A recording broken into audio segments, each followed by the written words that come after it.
Əziz izləyicilər, sizləri Türkiyələrinin izi verilişindən salamlayırıq. Türkü sazı ilə, türkü ruhu ilə gəlmişik bir şahsevəni havası ilə türk oğlayan, türk Aşıq Murad Niyazlının yaradıcılığından eşidənlər var olsun.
Aşığım her neyem duyam, aşığım her neyem duyam.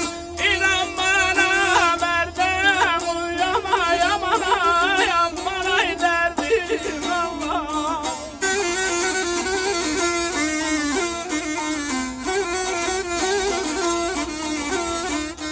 Al şana serin suyam, al şana serin.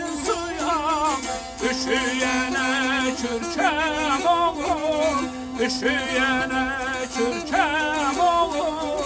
Türk oğluyum ay Türkem oğul, ay Türkem, olay Türkem oğlum.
Çıkmışam her sınavdan, Polat'tan da berkem oğlum, Polat'tan da berkem oğlum. Türk oğluyum ay Türkem, ulay Türkem, ulay Türkem oğlum.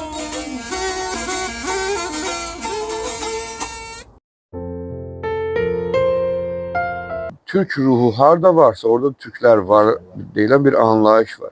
Ona göre de Türk yurdunu yalnız Orta Asya'ya bağlamaq yanlışlıq olar. Türk ruhu mənə elə gəlir ki, heç bir sərhəddə coğrafiyaya sığmır. Bugün Orta Asya'dan əlavə bilirsiniz ki, Rusiya coğrafiyasının 80%-dən çoxu, böyük əksəriyyəti Türk yurdudur. İranın 2 milyon kvadrat kilometre yaxın ərazisi var. Və onun hardasa əhalisinin 90 milyon əhalisinin hardasa 55 milyonu Türkdür. Həm də Türklərin İrandakı tarixi Doktor Səməd Sərdarniya, Doktor Zöhtəbi adlı böyük alimlərin kitabında əks olunubdur. Hardasa 7000 ildən yuxarı tarix bilinən tarixdir. Halbuki bugünkü onların Orta Asiyaya yazdığı tarixin qədimliyi 5-ci əsrdən o tərəfə getmir. Biz Orta Asiyaya türklərin yenidən qayıdışından söhbət edə bilərik. Bəli. Hətta bu mənim sözümün dini əsası da var. Məsələn, Quran-Kərimi kimi oxusa, orada belə bir cümlə var, deyir, İnna lillah və inna iləyhi raciun. Biz Allahdanıq və Allaha qayıdacağıq. Sonra da bunun belə izahı ver digər ayələrdə ki, insan kökü olmayan heç bir şeyə qayıtmaz. Kök Allahdır deyə Allaha qayıdır. Və bu həqiqət insanların cövhərində, nəfsində olduğuna görə mən sizə sual verirəm. Ola bilərmi ki, hansısa xalq özünə aid olmayan əraziyə qayıtsın? Təbii ki, yox. Ola bilməz. Biz Orta Asiyaya yenidən qayıtmışıq. Bax, fikir verin, nə Çinin, nə İngilisin, nə Rusun Orta Asiya iddiası ola bilmir. Niyə ola bilmir? Çünki kökləri yoxdur. Biz haradakı varıq, orada kökümüz olubdur. Biz heç yerə getməmişik, biz olduğumuz yerlərə getmişik. Bir də ki, bizi oradan silah gücünə, soyqırım gücünə qovduqları əraziyə biz yenidən qayıtmışıq. Ona görə də Orta Asiya sırf türklərin doğulduğu yerdir, məkanıdır, falan söhbət tam yanlışdır. Bugün araşdıranlar görürük ki, Çinin özündə türklərin tarixinin 7000 ildən çox o tərəfi tarixi var. Bugün Hindistanda imperiyaların türk tarixinin kifayət qədər dərin kökləri var. Bugün Əfqanistanda, Pakistanda kifayət qədər dərin türk tarixi var. Bugün Irak'ta Türk tarixi var, Hələbdə, Şamda, Suriyada, Libyada Türk tarixi var, Misirin özündə Türk tarixi var və Türkləri buradan heç vaxt nə kənar atmaq olmaz, nə də ki, yenidən Türk tarixi yazmaqla Türklərin tarixini, qəhrəmanlıq doğru tarixini belə deyim, təhrifata uğratmaq olmaz. Abidə var, daşla, qumla, çınqılla tikilir. Qala kimi, bina kimi və s. körpü kimi. Məsələn, Xudafərin körpüsü böyük bir türk tarixi abidəsidir. Ya məsələn, Özbəkistanda Teymurun tikdiyi o möhtəşəm binalar türk abidələridir. Məsələn, Babək qalası türk abidəsidir. Və bu kimi Qız qalası türk abidəsidir. Və bu kimi onlardır, mən hətta deyərdim minlərlə abidələr var ki, hərəsi həmən o yerli əhalinin memarlıq üslubu, dəyərləri və adət-ənənəsinə uyğun formada tikilibdir. Meyar o xalqların öz yaşadığı ərazidəki formalaşdırdığı lokal meyarlardır. Amma xalqların həm də ümumi türk xalqlarını götürsək, o ortaq şəkildə yaratdığı həm də dini abidələr var və dil abidələri var, üstəlik mənəvi abidələr var. Yəni, dəyərlər sisteminin özünün yaratdığı bir abidələr var. Və o abidələrin oxşar cəhətləri də var, fərqli cəhətləri də var. Fərqli cəhətləri budur ki, məsələn, Qaradağda sizin tapdığınız abidələr və onların üzərindəki naxışlar Çindəki, Türkistandakı və yaxud İraqdakı tapdığınız abidələrlə naxış olaraq fərqli ola bilər. Amma baxış olaraq eynidir. Dünyaya baxış olaraq eynidir. Məsələn, mən sizə hətta götürüm qayların, hətta İranda Qaşqay deyirlər. Şirazda, Ərakda, İsfahanda, o İranın mərkəz hissəsində qurduqları abidələrin, məsəl üçün, hamısı qoç üstündə qurulubdur. Hətta onların qəbirlərinə getsəniz, məzarlarına, tarix abidələri ki, tikiblər, nə qalıb indi, əlbəttə, qalıqların üzərində görəsiniz ki, qoçun boynuzu, qoça yaxın şəkillər çox özünü göstərir. Amma qoçun buynuzunun səmti, buynuzunun hansı tərəfə doğru fırlanması, onun əndazəsi, miqyası və yaxud quruluşu bir-birindən fərqlidir. Həmən qoçları gəlib Qaradağda görəndə baxırsan ki, qoç həmən qoçdur, amma orada buynuz bir tərəfə fırlanır, burada buynuz başqa cür fırlanır. Və eyni zamanda qoçun buynuzunun alnının ortasındakı şəkillər də bir-birindən fərqlidir. Qaradağla, məsələn, Şiraz-İsfahan arasında hardasa bir 1500-2000 kilometrə qədər məsafə var. Keçmişdə də 2000 kilometri bilirsiniz, 2 günə getmək mümkün deyildi. Bəlkə də 3 aya, 4 aya, 5 aya, 1 ilə gedib gəlirdilər. Ona görə də bu fərqli tərəfləri bir kənara qoyub, oxşar tərəfləri götürəndə görürsən ki, ümumi türk xalqlarının yaratdığı dəyərlər var ki, onlar sanki genetikada belə bir şey var da, məsələn, türklərdə Y-ni, Y-i axtarırlar. Görürlər ki, məsəl üçün, əsas Y-dir, axtarırlar genetikada o Y-i ki, görək, harada bu Y nələr eləyə bilir. Baxırlar, görürlər ki, yox, türk xalqları yalnız Y üzərini axtarmaq yanlışdır.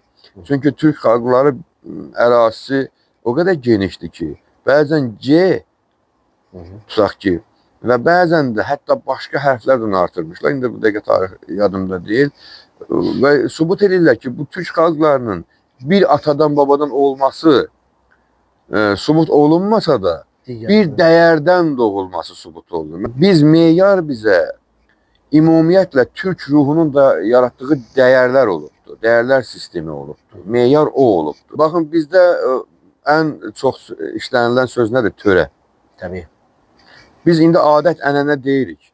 Amma biz adətlərimizi dəyərə çevirməmişik. At oğurluğu müəyyən xalqların adəti olub həmişə. Amma türk xalqlarında at oğurluğu kimi dəyər bir var mı? Adətlər dəyərə çevrilə bilməz. Ənənə bir başqadır, adət bir başqadır.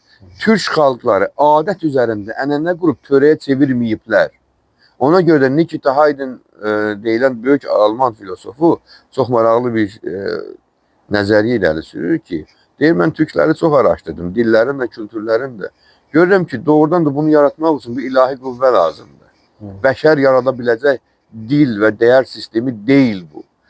Mən həqiqətən hərdən özümə sual verirəm ki, Çində Uyğurlar yaşayır da, düzdürmü?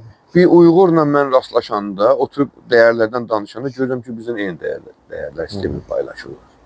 Çox cüzi fərqli ola bilər, lokal fərqlər. Amma ümumi sistemlərimiz eynidir. Çox ciddi bir sual məndə yaranır ki, yaxşı, bəs tatarlarla danışıram, qırğızlarla, mən səfər eləmişəm Özbəkistana, Qazaxstana. Çox qəribə bir uyğunluq var ki, o məni tanır, mən onu tanımıram. Amma necə ola bilər ki, türk ruhu o dəyərləri harada olmasını asılı olmayaraq yaradır. Çox fikirləşdim bunun səbəbini tapmağa. Gəldim Marx Derrida'nın dil məzəriyyəsinə ki, dil varlığın evidir. Baxın, bütün təfəkkür dilin arxasında gizlənir. Bütün təfəkkür. Yəni, dil dəyərlərin yarada bilən mətbəxdir. Ona görə təsadüf deyil ki, bugün Cənubi Azərbaycanda və digər bir çox mən dünya ölkələrində hesab edirəm ki, xüsusilə də Cənubi Azərbaycanda, İranda yaşayan xalqımızın dilini alindən alıblar. Yəni, icazə vermirlər ki, dil tədris olunsun. Tədris olunsun o nə deməkdir? Yəni, bu orada yaşayan xalqlar türk olsalar da danışıqları dil türkcə deyil və yaxud qarışıq türkcədir. Qarışıq türkcədə təbii ki, qarışıq təfəkkür yaradacaq. Təbii. Fars dilində danışan türk də türk olsa da türk kimi düşünə bilməyəcək. Fars dilində danışılır. Düzdürmü? Demək, o dil insan beynində dəyərlərini də formalaşdıracaqdır. Təbii. Ona görə də əslində düşmənlərimiz doğru hesablayıblar ki, türkü vurmaqdan ötürü dilini əlinə almaq lazımdır.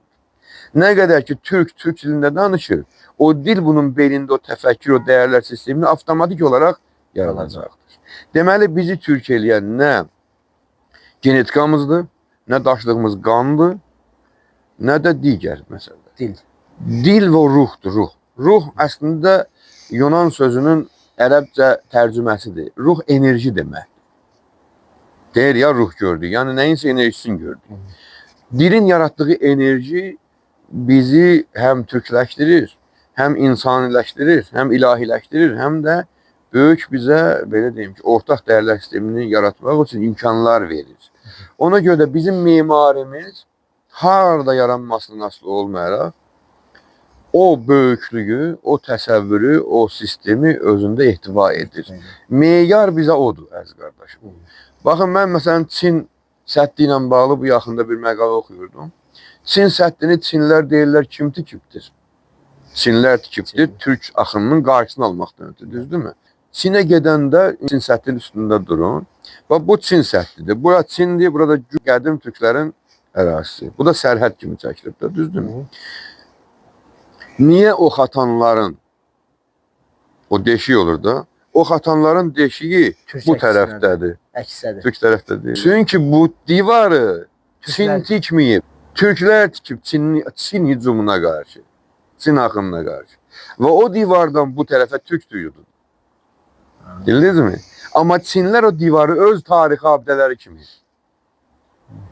yazıb, yayıb və təbliğ edilir. Halbuki o əslində türk abidəsidir, türk fəxri, türk tarixidir. Bu təbii ki, bütün abidələrdə həmən dövranın hakimiyyətinin ideologiyası əsas rol oynuyor. Məsələn, mən sizə bir nümunə deyim, Qacar dönəminin abidələrinə gedin, baxın, tikdikləri abidələr Səfəvi ilə fərqlənir. Səfəvi dönəmində tikilən abidələr Səlcuq dönəmindəki abidələrlə fərqlənir. Hakimiyyətin ideologiyaları həmən dönəmin memarlığına bir mənalı təsir edəcəkdir. Bir mənalı təsir edəcəkdir. Amma məsələ burasındadır ki, Türk xalqları, mən sevinirəm ki, harda olmasına asılı olmayaraq, ərazidən, təbii ki, coğrafi ərazidən söhbət gedir, Türk yurdunu da yaşadıblar. Bəli. Məsələn, mən irad bildirirəm bəzən Qacar dönəmində niyə bu qədər məscid tikildi, niyə bu qədər, məsələn, müəllimlik daha çox təbliğ olunmalı idi, daha çox elmiləşməyə, məsələn, meyllənməli idilər, daha çox niyə dinə və bu şeyə meylləndilər. İrad bildirirəm, amma gedib onların həqiqətən yaratdıqları abidələrə, memarlıq abidələrinə baxanda baxırsan ki, bunun içində, bəhdində qoruyub saxladıqları türkçülük ruhu var. Ona görə də hesab edirəm ki, bunların hamısına tarixi bir hadisə kimi baxmaq lazımdır. Coğrafiyaya baxımına, hardasa yerləşməsi asılı olmayaraq türk ruhunu və türk dəyərlərini yaşadıbdır.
Məscidlər bizim mənəviyyatımızı tənzimləyən məkanlardır. Bəli.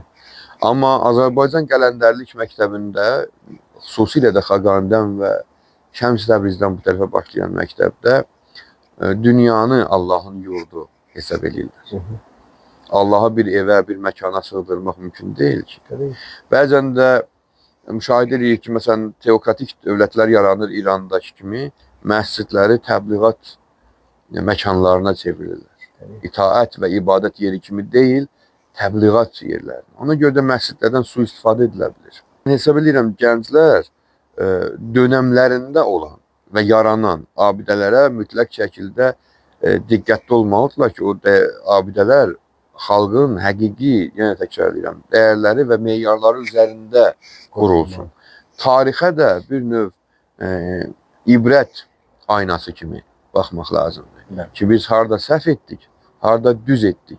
Bəlkə də Hacı Abdullah Ənsarinin məsciddən çıxıb məktəbə qaçmağı doğru bir addım idi. Bilirsiniz, məsələn, Hacı Abdullah Ənsari 70 il ibadətdən sonra bir gün görürlər ki, ammaməsini, əbasını, rədasını çıxardır, qaçır məktəbə tərəf. Bundan soruşurlar ki, Hacı 70 il ibadətdən nə ziyan var idi ki, sən indi məktəbə doğru qaçırsan? Deyir, mən 70 il ibadət edib, özümü yalnız cəhənnəmdən qurtarmağa çalışırdım. Amma indi görmüşəm ki, məktəbdə həm də bir xalqı cəhənnəmdən qurtarmaq olur. Bugün bizim, məsələn, məscidlərə daha çox ehtiyacımız var. Mərsiyə deyilən, növhə oxunan yerlərə daha çox ehtiyacımız var. Yoxsa xalqı maarifləndirən yerlərə daha çox ehtiyacımız var. Maarifləndirmə təbii ki. Ona ehtiyacımız var. Ona görə də xalq oyaq olmalıdır. Firqələşmə, təriqətləşmə, məzhəbləşmə və proksi qüvvələrin sui-istifadə edə biləcəkləri sistemlər var, oradan uzaqlaşmaq lazımdır. Dünya Allahın məscididir. Harada istəsən Allaha ibadət eləyə bilərsən, namaz da qıla bilərsən. Adi bir torpaqda uzanıb Allaha namazını da ibadət eləyə bilərsən və Allaha bir məkana sığdırmaq. Mən şəxsən hesab edirəm, doğru deyil. Baxmayaraq ki, məscidə də gedirəm, orada da ibadət eləmək olar, çox yaxşıdır. Ancaq çalışmaq lazımdır ki, hətta məscidin içində də maarifləndirmə məsələlərinə mütləq belə deyim ki, zaman lazımdır. Başlanılsın və məscid yalnız hər hansı bir mollanın hardansa göstəriş alıb gəlib xalqı hansısa bir dastanı demək yerinə çevrilməz. Məscidlər çox gözəl yer olar, əgər doğrudan da orada həqiqi dini və ictimai mübahisələr, müzakirələr olsa, maarifləndirmə məsələləri olsa. Orxun Yenisey bizim bəli, ən qədimi abidələrimizdən biridir. Amma bu abidənin bizə verdiyi mesaj nədir? Onu təbliğ eləməliyik. Mesaj ayağa durmaqdır. Amma nəyə qarşı ayağa durmaq? Ayağa durduq neynəmək? Deyil, ey Türk, özünü tanı. Oradadır ki, Nəsimi yadıma düşür. Gerçi bugün Nəsimiyəm, Haşimiyəm, Qureyşiyəm. Bundan uludur ayətim, ayət uşağına sığmazam. Baxın, milli kimliyində ki, hansı əsaslarla və necə həyata keçirilir? Bu çox vacibdir. Milli kimlik deyilən ümumiyyətlə nədir? Bizim milli kimliyimizin dərki bizi necə xoşbəxt eləyə bilər? Necə imam bəşəriləşə bilər? Orxun Yenisey ümumiyyətlə niyə lazımdır? Lazımdır yoxsa yox? Bilirsiniz necə? Mən sizə bir detal deyim də. Beynəlxalqlaşır, imam bəşəriləşir, bizim abidələrimizdə həmçinin ki, onun qurduğu mesajı, verdiyi mesajı, yaratdığı auranı, havanı, sistemi dünya görə bilsin. Məsələn, biz dövlət yaradandan sonra dedik Azərbaycançılıq. Ümumiyyətlə, abidələrimizi öyrənmək çox gözəldir. Amma Orxun Yenisey bütün varlığı ilə bizə 3 dənə söz öyrədi. Dur ayağa, özünü tanı, iri və diri ol. Düzdür? Durdum, necə durum, hardan durum, kimin köməyi ilə durum, hara gedim və s. Düz, niyə durum? Özümü necə tanıyım, kim tanıdacaq, hansı dəyərlər istəyirəm tanınıb, tanıyandan sonra deyileyim. Türk xalqı hər birinə çox asanlıqla cavab verməlidir. Dil varlığın evidir və ruhumuz dil vasitəsilə gəlir. Amma dildən üstün də bir şey var, onu da mən sizə demək istəyirəm. O da dövlətçilikdir. O, niyə deyirəm, dil dövlətdən üstündür? Baxın, o tayda da Azərbaycanlılar var, bu tayda da, düzdürmü? 45 milyon o tayda da, 10 milyon bu tayda da. Hamımız Azərbaycan dilində danışırıq. Orada da hamı Azərbaycan dilində danışır, burada da. Orayla buranın fərqidir ki, orada sadəcə Azərbaycan dilində məktəblərə Gedə bilmirlər də oxuyub yaza bilmirlər. Amma Azərbaycan dilində danışırlar. Dil ki var. Nə qədər assimilasiya uğrasıdır var. Bəs niyə biz birləşə bilmirik? Çünki dövlətlər ayrıdır. Oradakı dövlətin dəyərlər sistemi ilə buradakı dövlətin dəyərlər sistemi fərqli. Dövlət dəyərləri xalqın, millətin dəyərlərini üstələyib. Təbii. Kütləvi informasiya vasitələri dövlətə xidmət eləyir. Hər şey, məktəb, universitet hamısı dövlətə xidmət eləyir və xalq da eşidir buradan, görür oradan. Ona görə təsir altına düşür. Deməli, dövlət dildən qabaqdır. Hər şeydən qabaqdır. Bugün Azərbaycan dövlətidir ki, durur prezidentin simasında dünyada yaşayan Azərbaycanlıları himayə edir. Bir araya toplaşmağa dəvət edir və həmrəylik bayramını yaradır. Dünya Azərbaycanlıların həmrəylik bayramı da yaxındadır. Təbii ki. Bu həmrəyliyi bayramını yaradan dil deyil, dövlətdir. Təbii. Ona görə də dövlət dəyərlərimizi və ali dövlət varlığımızı daim əziz tutmalıyıq, onu təbliğ eləməliyik, ona xəstələyək.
xalqı ayaqda saxlayan dövlət də dövləti ayaqda saxlayan xalqdır Bir mənalı elədir. hər zaman. Bir mənalı. Mən də sizi də, sizin simanızda da dünyada yaşayan hər bir Azərbaycanlı təbrik edirəm. Onlara həm rəylik, həm dillik arz edirəm. Çox sağ olun, var olun.